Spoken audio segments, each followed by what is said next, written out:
World cup का कड़ा इम्तिहान, फखर जमान फखरे पाकिस्तान। सेमीफाइनल में रसाई की उम्मीदें बरकरार। बेंगलुरु में बारिश पाकिस्तान के लिए रहमत बन गई। ड्रू और डाई मैच में पाकिस्तान फातेह, न्यूजीलैंड को शिकस्त। डीएलएस के तहत शाहीनों की 21 रन से फतह। 402 रन का पहाड़ जैसा हदफ भी कीवीज को बचा न सका। दूसरी इनिंग्स में बारिश बरसने लगी। हदफ 41 ओवर्स में 342 रन मुकर्रर। दूसरी बार बारिश के बाद टारगेट फिर बदला। 25.3 ओवर्स में 180 रन बनाने थे। मुकर्रर वक्त गुजरने पर ग्रीन शर्ट्स फातेह करार।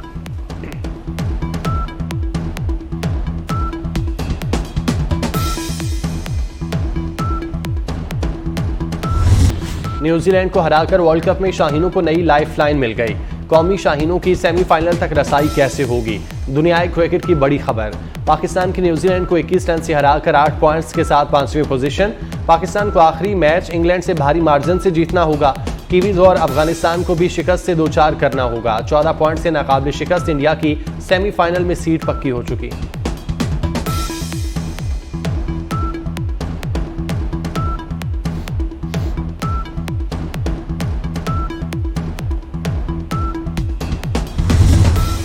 सदर का 3 अप्रैल को असम्बली तहलील करने का फैसला गैर आईनी था। 90 रोज में आम इंतखाबात से मुतालिक केस का 10 सफ़ात पर मुश्तमिल तफसीली फैसला जारी। चीफ जस्टिस काजी फाइज ईसा के तहरीर करदा फैसले में कहा गया, सदर मुमलिकत और इलेक्शन कमीशन की मुशावरत से 8 फरवरी को इलेक्शन के इनेकाद का फैसला हुआ। इलेक्शन कमीशन के मुताबिक 30 नवंबर को हल्का बंदियों का अमल मुकम्मल हो जाएगा, जिसके बाद इलेक्शन प्रोग्राम का ऐलान होगा। असम्बली तहलील होने के 90 रोज के अंदर इंतखाबात होने चाहिए थे।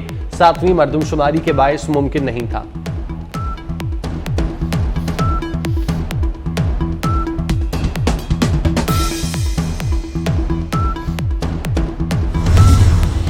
सिक्योरिटी फोर्सेज ने दहशतगर्दों का एक और हमला नाकाम बना दिया।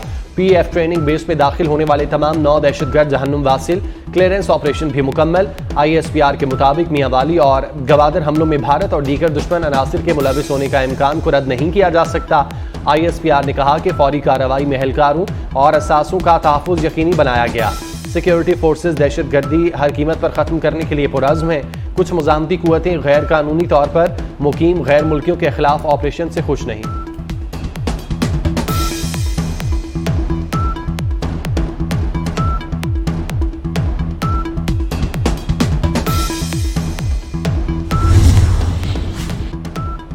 दहशतगर्दों को मज़मूम मकासद नाकाम बनाने के लिए पाक फ़ज़ाइया हर वक्त तैयार। सरबराह पाक फ़ज़ाइया का मियांवाली का दौरा। Air chief marshal Zaheer Ahmed Babar Sidhu ने कहा, मौजूदा दिफाई सूरत हाल हमारी जानिब से गैर मुतज़लज़ल आज़म की मुतक़ाज़ी है। पाक फ़ज़ाइया मुल्की सलामियत के लिए भरपूर किरदार अदा करती रहेगी। एहलकार मुल्क व कौम के तहफ़्फ़ुज़ के लिए अपने फ़र्ज़ पर साबित कदम है। पसनी, गवादर और मियांवाली एयरबेस पर दहशतगर्दों के हमले से मुतालिक हक़ाइक़ और इंकशाफात। मुल्क दुश्मन अनासिर ज़मीनी हमलों के मुलविस होने के बाद साइबर स्पेस और सोशल मीडिया पर भी मुल्क दुश्मन अनासिर के एजेंट्स, स्काउट्स और ट्रोलर्स ने पाकिस्तान मुखालिफ जंग शुरू कर दी। 3 नवंबर की रात भारतीय एजेंसी रॉ से जुड़े एक्स अकाउंट्स, फ्रंटल फोर्स, बाबा बनारस और दूसरे कई अकाउंट्स ने आज होने वाले मियांवाली हमले का इशारा दिया। मियांवाली एयरबेस पर हमला नाकाम हुआ तो इंडियन मीडिया ने 9 मई की तस्वीर दिखाकर एयरबेस पर बहुत नुकसान होने का प्रोपेगेंडा शुरू कर दिया।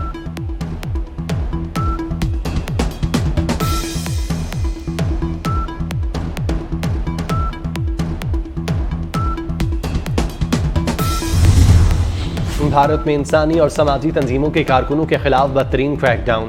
फेटफ कवानीन की आड़ में भारत की इंसानी हुकूक की खिलाफ वर्जियाँ। एमनेस्टी इंटरनेशनल इंडिया का भारतीय हुकूमत के खिलाफ फेटफ से नोटिस लेने का मुतालबा।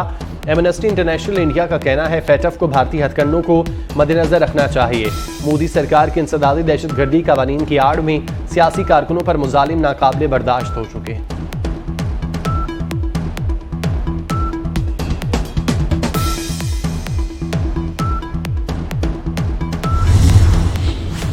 मौसर इंतखाबी मुहिम, बेहतरीन मंशूर के साथ मैदान में उतरेंगे। पीपल्स पार्टी अवाम के फैसले, अवाम का इख्तियार के फार्मूले पर यकीन रखती है। साबिक सदर आसिफ जरदारी की नवाब शाह की पार्टी अहदेदारों से गुफ्तगू। कहा, अवाम की हुक्मरानी से बुनियादी मसाइल हल होते हैं। पीपल्स पार्टी अवामी जमात है, हर दौर में अवामी राज के निफाज के लिए काम किया है।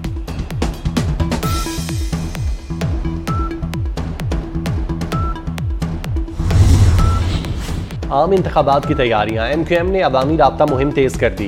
कराची खुशहाल होगा तो पाकिस्तान खुशहाल होगा। खालिद मकबूल सिद्दीकी का जलसे से खिताब, कहा शहर कायद को 6 माह में दोबारा अपने कदमों पर खड़ा कर देंगे।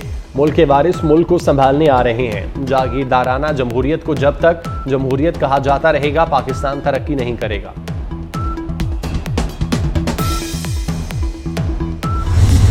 मुसलसल बमबारी का 29वां रोज गजा में फलस्तीनियों की नस्लकुशी जारी, मजीद 250 फलस्तीनी शहीद, दर्जनों जख्मी हो गए।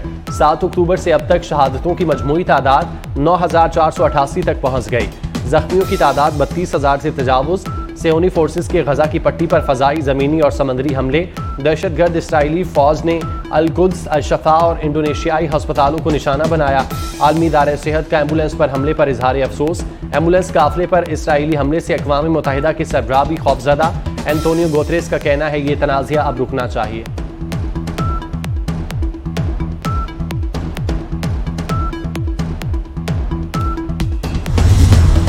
गजा पर इसराइली मिसाइलों की बरसात से सेहूनी फोर्सेस फलस्तीनी मासूम बच्चों से जज्बा हुब्बुल वतनी ना छीन सकी।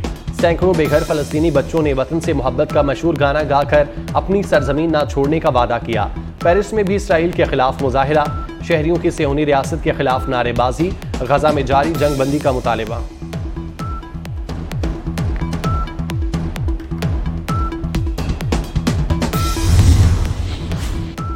तुर्क सदर इसराइल के जंगी जराइम बैनुल-अक़वामी जराइम की अदालत में ले जाने का ऐलान। इसराइली वज़ीर आज़म के लिए लकीर खींच दी। नेतन्याहू ने नाकाबिले भरोसा हैं, उनसे अब कोई बात नहीं हो सकती। काज़ाकिस्तान से वापसी पर रजब तैयब उर्दवान की सहाफ़ियों से गुफ्तगू। तुर्किया ने मुशावरत के लिए इसराइल से अपना सफ़ीर भी वापस बुला लिया। तुर्क वज़ारती ख़ारजा का कहना है गजा में आम शहरियों के खिलाफ इसराइल के मुसलसल हमलों की वजह से सफ़ीर को वापस बुला रहे हैं।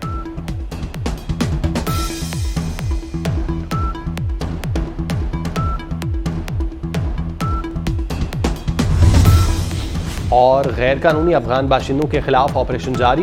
गैर कानूनी तौर पर मुकीम गैर मुल्कियों की वापसी के लिए पेशावर पुलिस ने मसाजिद में ऐलानात करा दिए। ऐलानात में कहा जा रहा है कि गैर कानूनी तौर पर मुकीम गैर मुल्की रज़ाकाराना तौर पर वापस चले जाएं, वरना कार्रवाई होगी। कानूनी दस्तावेजात न रखने वाले गैर मुल्कियों को गिरफ्तार कर लिया जाएगा।